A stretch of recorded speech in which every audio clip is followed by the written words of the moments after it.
Karomah itu dalam bentuk apa? Dalam bentuk Allah memberikan salawat kepada orang yang ahli zikir tadi. Bukan hanya Allah, tapi juga malaikat tadi, yukhrijukum minadh-dhulumati ilan nur. Jadi akan mendoakan kepada Allah supaya Allah memberikan kasih sayangnya, memberikan cahayanya, sehingga dia lepas dari kegelapan menuju cahaya Allah Subhanahu wa taala. Dan itu sesungguhnya yang dinamakan dengan karomah.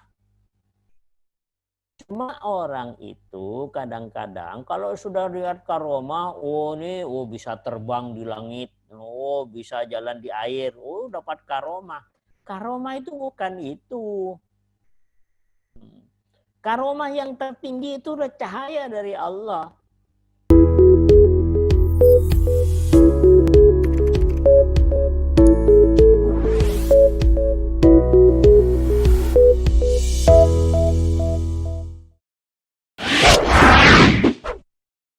Assalamualaikum warahmatullahi wabarakatuh.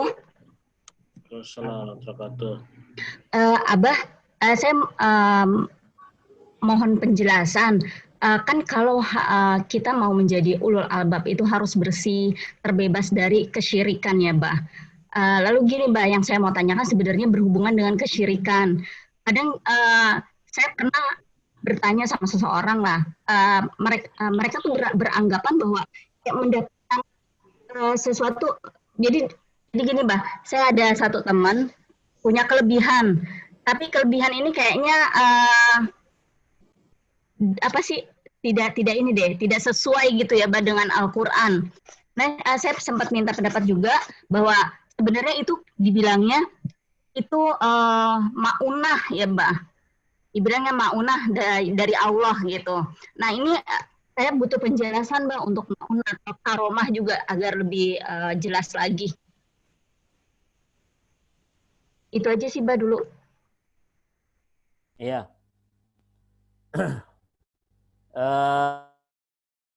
Mari kita lihat di surat 33 ya. Surat 33 ayat 41 sampai 44.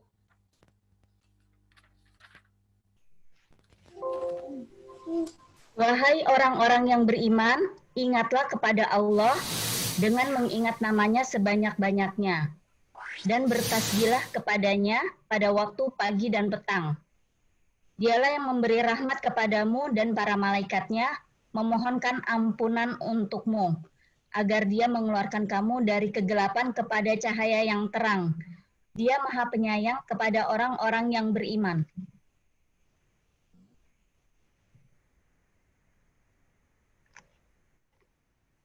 Terus 44. Penghormatan mereka orang-orang mukmin itu ketika mereka menemuinya ialah salam, dan dia menyediakan pahala yang mulia bagi mereka. Ya. Jadi kalau tadi sebut karomah ya. Ya, maka di situ tahiyyatuhum yawma yalqawnahu salam wa 'adda lahum ajran karim. Ajran karima, karim. Karomah itu kan kemuliaan. Jadi kemuliaan, karomah itu dalam bentuk apa? Dalam bentuk pahala yang mulia di sisi Allah.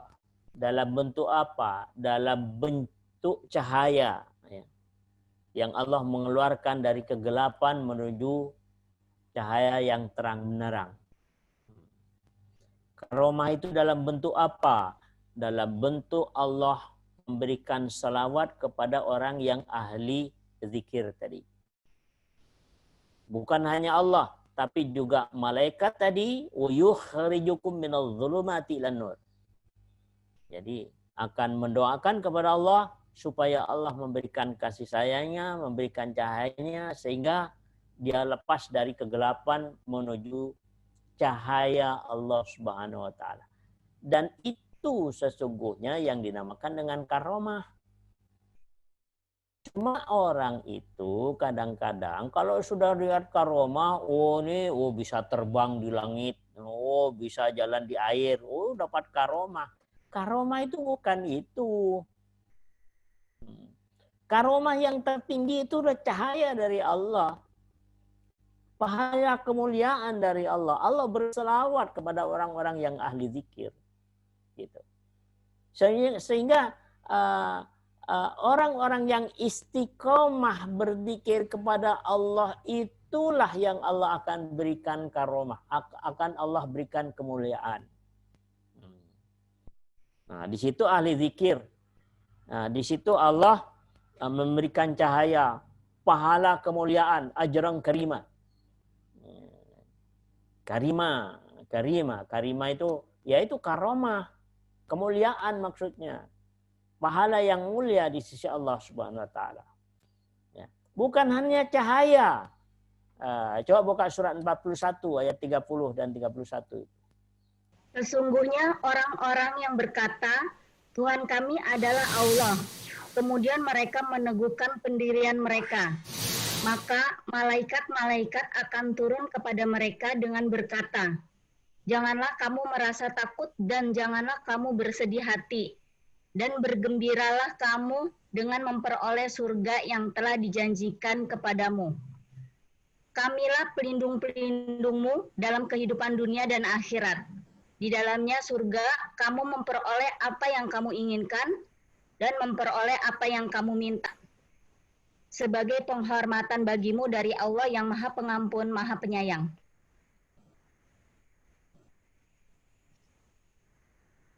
Ya. Jadi itu yang namanya karomah, kemuliaan dari Allah.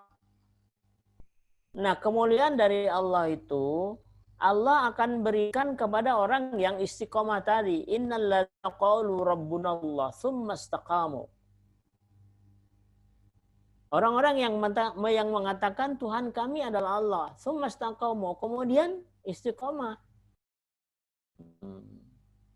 Jadi istiqomah apa? Kepada Allahnya itu istiqomah. Zikirnya, sholatnya, hablum minannasnya yang baik. Itu benar-benar istiqomah.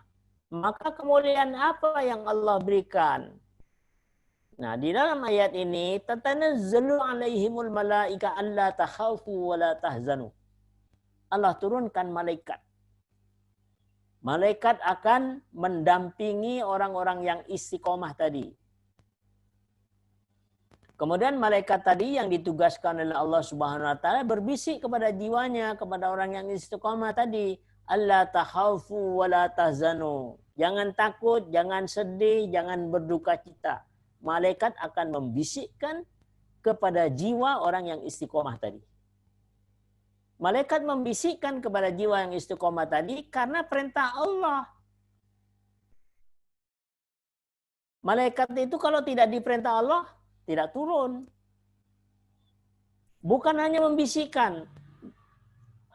Malaikat tadi menyatakan, nahnu awliyaukum fil hayatid dunya fil akhirah. Kamilah yang akan mengawalmu, kamilah yang akan membackingmu. Di mana?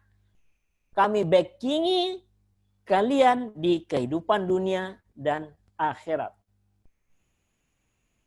Itulah satu kemuliaan dari Allah. Kan luar biasa itu. Gitu. Dikawal oleh malaikat tadi. Nah, pada saat-saat manusia mengalami satu ketakutan, maka itu nanti malaikat itu akan muncul bersama-sama dengan kita. Kapan saatnya ketakutan itu? Misalnya kita sedang mau sakaratul maut.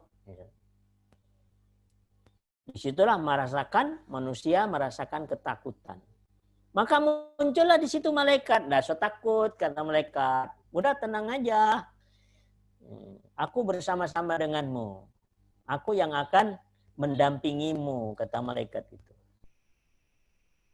Pada saat masuk liang lahat, liang kubur, merasakan satu ketakutan, maka di situ malaikat muncul. Tidak usah takut, tidak usah bersedih.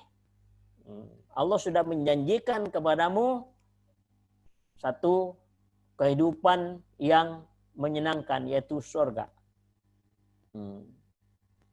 Dan itulah artinya satu kemuliaan, satu penghargaan dari Allah yang luar biasa Allah berikan kepada orang-orang yang ahli zikir dan istiqomah zikirnya. Ya, sholatnya istiqomah, kan? Kemudian hablum minan nasnya, ya. Wal kadhiminal ghaidh wal 'afina 'anil nas. Ya. Banyak memberikan maaf kepada manusia, banyak bisa menahan marah. Itu lakukan secara istiqomah. Maka itulah sesungguhnya yang dinamakan dengan karomah tadi, kemuliaan tadi. Itulah yang dinamakan dengan ma'unah. Ma'unah itu kan pertolongan. Pertolongan Allah. Sudah dimuliakan, ditolong, kurang apa lagi. Cuma memang ini kadang-kadang, ya bukan kadang-kadang ya, mungkin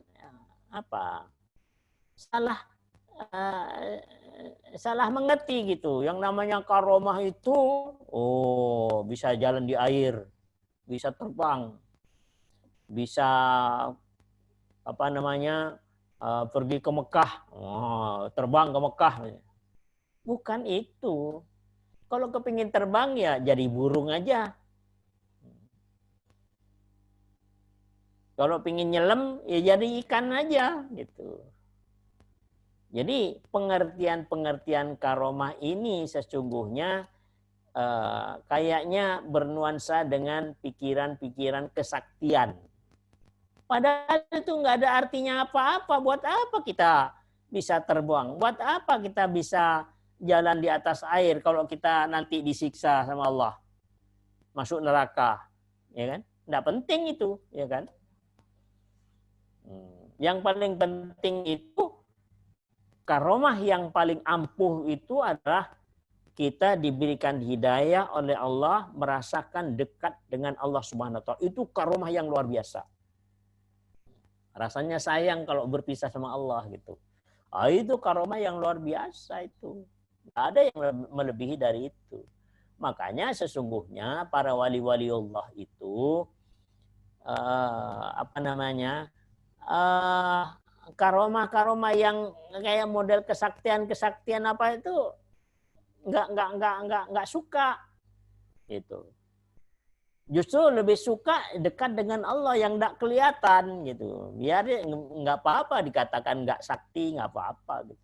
Yang penting dekat dengan Allah gitu. Nah, coba dilihat di surat 10 ayat 62 sampai 64 itu. Bagaimana wali-wali Allah itu? Ingatlah, wali-wali Allah itu tidak ada rasa takut pada mereka dan mereka tidak bersedih hati. Yaitu orang-orang yang beriman dan senantiasa bertakwa. Bagi mereka berita gembira di dalam kehidupan di dunia dan akhirat. Tidak ada perubahan bagi janji-janji Allah. Demikian itulah kemenangan yang agung. Ya.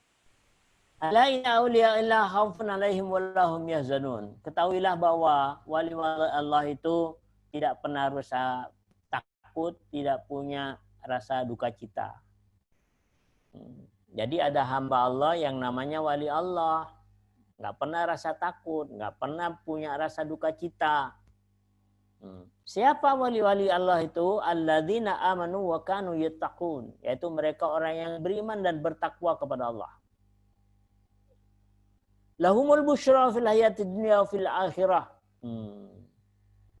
Bagi mereka itu senang. Di mana senangnya? Di dunia senang, di akhirat senang. La tabdila li kalimatillah. Tidak ada perubahan kalimat Allah. Tidak ada yang berubah dengan janji Allah. Artinya apa? Kalau di dunia senang, akhirat senang begitu. Dzalika huwal fawzul adzim. Itulah sebuah kemenangan yang agung, yang besar. Itulah karomah yang tertinggi. Ma'unah yang tertinggi dari Allah Subhanahu wa Ta'ala. Merasakan di dunia senang, akhirat senang.